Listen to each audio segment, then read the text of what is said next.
Priatelia, tak ja vás vítam u môjho úplne prvého videa, ktoré ste si vlastne vybrali vy.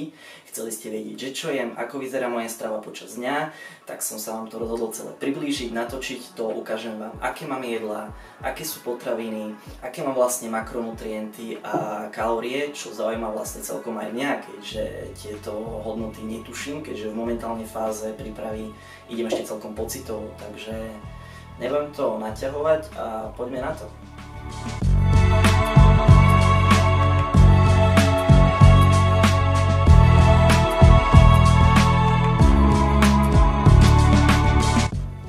Takže máme 9 hodín ráno, je čas na moje prvé jedlo dňa, vlastne raňajky. Raňajkujem približne okolo tej 9-10 rána, záleží od toho, že aký mám režim dňa, či mám tréning, nemám tréning, ale dneska mám, takže raňajkujem skôr. Takže moje raňajky sú vlastne tradičné, skladajú sa z ovsených vločiek. Ovsené vločky používam celozrnné, pretože tie klasické mi nerobia dobre na trávenie, tak musím používať takéto špeciálne. Sú vlastne aj pre mňa chutnejšie, drobnejšie, takže tam nie je o čom. Takže ďalej používam mandle, čučoriedky na ochutenie a vlastne mandle s arašidovým máslom ako zdroj tukov a k tomu celému ešte vajíčka. No a vlastne celú tú kašu zalievam proteínom, klasickým wheykom, takže máme tu aj z vajíčok, aj z biel, aj z proteínu dvojaký zdroj bielkovín. Z vejka trošku rýchlejší a z vajíčiek trošku dlhší, že by telo malo vlastne po celý čas nejaký ten zdroj bielkovín. Makronutrienty z daného jedla vyzerajú asi nejak takto. Kalórie sú približne 920 kalórií, čo je celkom dosť, ale prečo to tak je, vám vysvetlím potom v ďalšej časti videu. No a vlastne vidíte, že tam je 62 gramov bielkovín, ale tie bielkoviny sú tam zapísané aj rastlinné. Lenže ja rátam v rámci bielkovín, ktoré rátam si do príjmu, alebo používam, sú len živočíšne. Vlastne kto by nevedel, aký je rozdiel medzi tými živočíšnymi a aký je rozdiel medzi tými rastlinnými, tak vlastne bielkoviny sa skladajú z aminokyselín a máte z nich 9, ktoré sú esenciálne, ktoré si telo nevie vytvoriť samo. No a vlastne živočíšna bielkovina, čo je napríklad vajce alebo ten proteín, obsahuje všetkých 9 aminokyselín, čiže je taký kompletný zdroj bielkovín. No a rastlina bielkovina obsahuje z tých 9 možno 3, možno 4, záleží od toho, aká je potravina. Takže keby ste chceli vytvoriť kompletnú bielkovinu, museli by ste spojiť 2-3 zdroje potravín, aby ste vytvorili možno kompletnú bielkovinu. A myslím si, že je úplne jednoduchšie používať živočíšny zdroj bielkovín, nech to máte kompletné. Takže toto je moje prvé jedlo dňa. Ja sa idem najesť, takže teda dobrú chuť a vidíme sa vo fitku.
Nosné dierky sa ti otvárajú. Ja už nahrávam. Ty už nahrávaš? Áno. Priatelia, máme po tréningu, takže nás čaká moje druhé jedlo dňa, zároveň aj potréningové jedlo. No a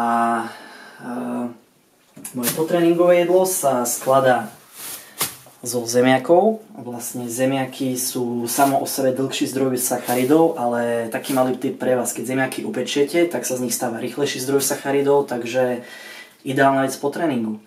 Zároveň máme tu mäso, ja používam výhradné morčacie mäso alebo hovädzie, dnes tu máme morčacie, no a použijem ho nejakých 200-220 gramov.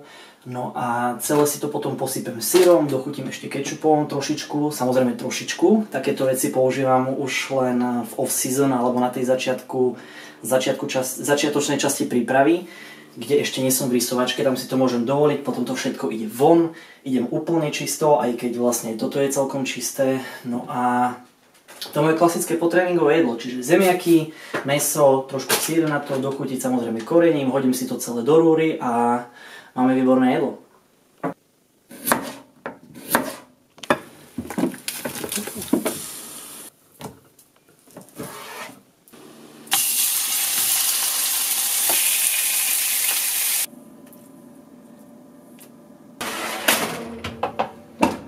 Takže máme tu obed, ako som hovoril, morčacie prsia, na to trošku syru, zemiaky upečené, nejakých 350 gramov, kečup na to ešte trošičku, pretože ešte teraz môžem.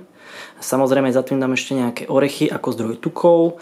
No a keď sa pozrieme na kalórie, 66 gramov bielkovín, samozrejme znova sú tam nejaké rastliny, čiže nejakých 55, tam bude sacharidy 80, tuky 27. Takže spomínal som, že mám prvé jedlo raňajky, druhé jedlo bolo moje dnešné potréningové, vlastne obed.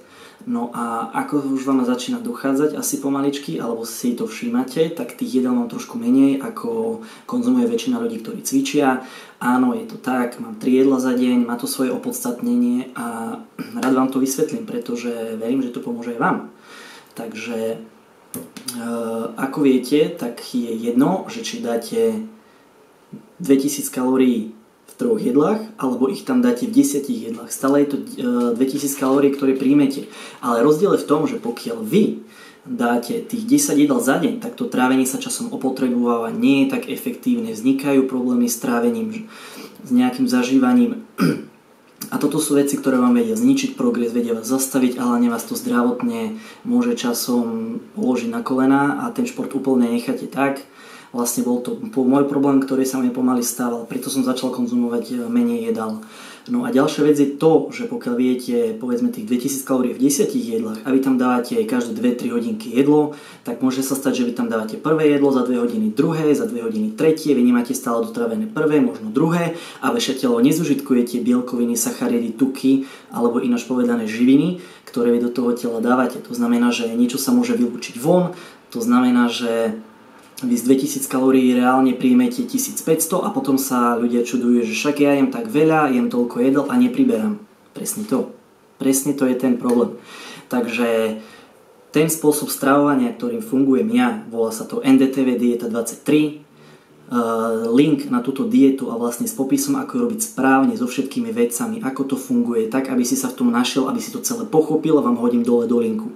Ja vám to odporúčam, pretože vaše telo je vtedy efektívnejšie, nemusíte baliť 30 dozíček za deň, máte 3 jedlá, jedno stihnete ráno doma pred prácou alebo pred školou, druhé máte večer a jedno si zbalíte, čiže má to plno výhod, je to viac ako dobre pre telo. No a hovorím, nájdete to dole v popise, v linku, no a opakujem, dieta NDTV 23, tí, ktorí majú záujem to robiť, nech sa páči, ja vám to úplne odporúčam všetkými 10, takže držím palce a prípadne mi napíšte, aké máte výsledky s týmto.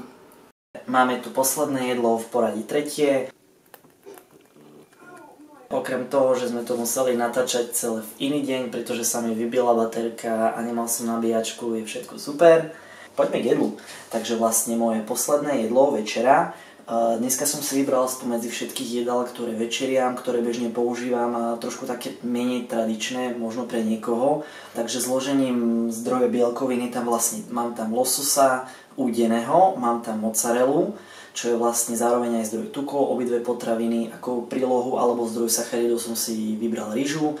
Tu vlastne používam každý deň, ale zároveň sa snažím v rámci dňa používať stále iné potraviny, aby som to mal čo najpestrejšie, aj keď je pravda, že tá strava, čo sa týka fitnessu, je trošku obmedzenejšia ako tá pre bežných ľudí, ale to nevadí. No a vlastne toto celé jedlo ešte zapíjam po nejakej hodinke proteínom, používam viacdĺžkový, vlastne je to proteín, ktorý sa uvoľňuje pomaly sa strebáva, to znamená, že počas celej noci, alebo aspoň počas väčšinu noci má telo určitý prísun živín, takže môže lepšie regenerovať, telo sa nedostáva do katabolizmu, no a ešte ten proteín si zalievam olejom, čo je vlastne jeden z najčistejších zdrojov tukov, aj keď málo komu to chutí, ale keď máte správny olej, čo ja napríklad používam momentálne tekvicový, čo je podľa mňa jeden z najchutnejších, tak úplne v pohode sa to dá vypiť, ale hlavne to pijem kvôli účinku, takže tá chuť mi ani vlastne tak nevadí. No a niektorí ľudia, alebo možno aj väčšina, používajú namiesto toho proteínu môjho večer tvaroh pred spaním, čo je tiež skvelá vec, ale ja už mám tvaroh, tak trošku mi leze hore krkom, takže preto proteín. Makronutrienty vyzerajú takto. Máme tu 1000 kalórií, bielkoviny tam 66, to už je vlastne všetko budú živočíšne, sacharidy 82 gramov a tuky 43. Takže takto nejako vyzerá moja aktuálna strava. Niekto si pozrie to video a možno si povie, že vyzerá to zaujímavo, možno by som to aj niečo také skúsil. Niekto druhý si zasa povie, že určite nie, také veci by som nejedol a asi mu musí šíbať.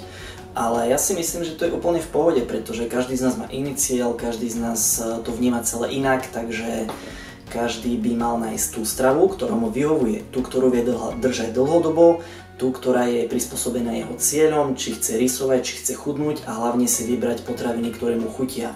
Takže niečo chutí mne, niečo bude chutiť vám. Toľko z mojej strany, ja dúfam, že sa vám to páčilo a kľudne mi napíšte do komentára, že aké video by ste chceli vidieť na budúce, že čo by vás zaujímalo a ja vám to skúsim priblížiť.